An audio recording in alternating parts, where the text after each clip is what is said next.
ನಮಸ್ತೆ ಕರ್ನಾಟಕ, ಎಲ್ಲರೂ ಹೇಗಿದ್ದೀರಾ? ಎಲ್ಲರೂ ಚೆನ್ನಾಗಿದ್ದೀರಿ ಅಂತ ಭಾವಿಸ್ತೀನಿ. ಬನ್ನಿ ಇವಾಗ ವೆಜ್ ಬಿರಿಯಾನಿ ಹೇಗೆ ಮಾಡೋದು ಅಂತ ಹೇಳಿ ನೋಡ್ಕೊಂಬರೋಣ.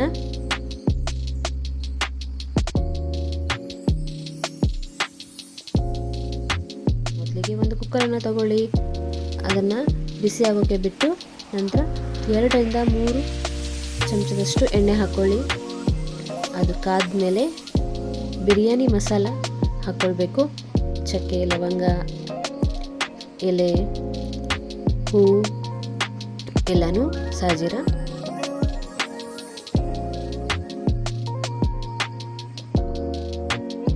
ನಂತರ ಈರುಳ್ಳಿನ ತಗೊಳ್ಳಿ, ಒಂದು ದೊಡ್ಡ ಈರುಳ್ಳಿ, ಕರಿಬೇವು ಎಲ್ಲನೂ ಚೆನ್ನಾಗಿ ಬಾಡಿಸ್ಕೋಬೇಕು. ನಂತರ ಶುಂಠಿ ಬೆಳ್ಳುಳ್ಳಿ ಪೇಸ್ಟ್, ಇದರಲ್ಲೂ ಉಪ್ಪು ಹಾಕಿರ್ತೀವಿ, ಹಾಗಾಗಿ ನೋಡ್ಕೋಬೇಕು ಉಪ್ಪು ಹಾಕೋವಾಗ.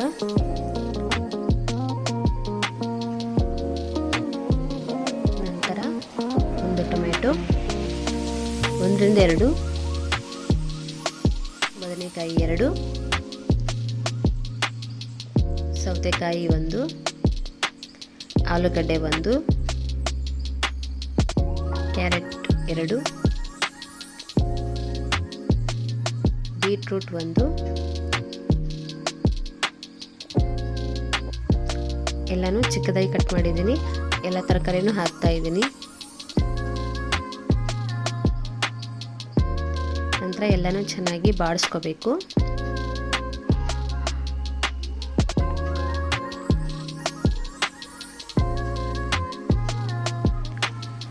ಈಗ ಹಸಿ ಬಟಾಣಿ, ಮೊಸರು, ಅರಿಶಿನ, ಖಾರದ ಪುಡಿ, ಬಿರಿಯಾನಿ ಮಸಾಲ, ನಂತರ ಕಸ್ತೂರಿ ಮೆಥಿ,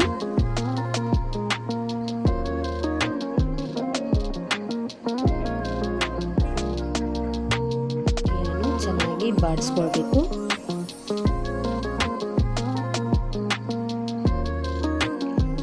ಇವಾಗ ನೀರು ಹಾಕ್ಕೊಳ್ಳಿ. ನಾನು 1 ಗ್ಲಾಸ್ ಅಕ್ಕಿ ತಗೊಂಡಿದ್ದೀನಿ, ಅದಕ್ಕೆ 2.5 ನೀರು ಹಾಕ್ತಾ ಇದ್ದೀನಿ. ಈಗ ರುಚಿಗೆ ಉಪ್ಪು, ಬಾಸುಮತಿ ಅಕ್ಕಿ ತಗೊಂಡಿದ್ದೀನಿ, ನೋಡ್ಬೋದು. ಒಂದು 10 ನಿಮಿಷ ನೆನೆಸಿದ್ದೀನಿ ಅಷ್ಟೇ.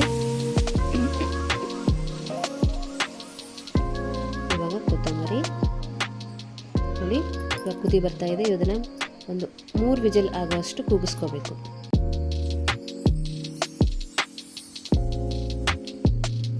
ನೋಡ್ಬೋದು, ವೆಜ್ ಬಿರಿಯಾನಿ ರೈಸ್ ರೆಡಿ ಆಯಿತು. ಬನ್ನಿ ಈಗ ಟೇಸ್ಟ್ ನೋಡೋಣ ಹೇಗೆ ಬಂದಿದೆ ಅಂತ. ನೋಡಿ, ತುಂಬ ಉದುರಾಗಿ ಬಂದಿದೆ. ವೆಜ್ ಬಿರಿಯಾನಿ ರೈಸ್ ಅಂತೂ ತುಂಬಾ ಚೆನ್ನಾಗಿತ್ತು. ಮಕ್ಕಳು ಎಲ್ಲ ತರಕಾರಿ ತಿನ್ನಲ್ಲಲ್ವಾ, ಈ ರೀತಿ ಮಾಡಿಕೊಟ್ರೆ ತಿಂತಾರೆ. ಇದಕ್ಕೆ ಮೊಸರು ಬಜ್ಜಿ ಹಾಕ್ಕೊಂಡು ತಿಂದರೆ ಇನ್ನೂ ಚೆನ್ನಾಗಿರುತ್ತೆ.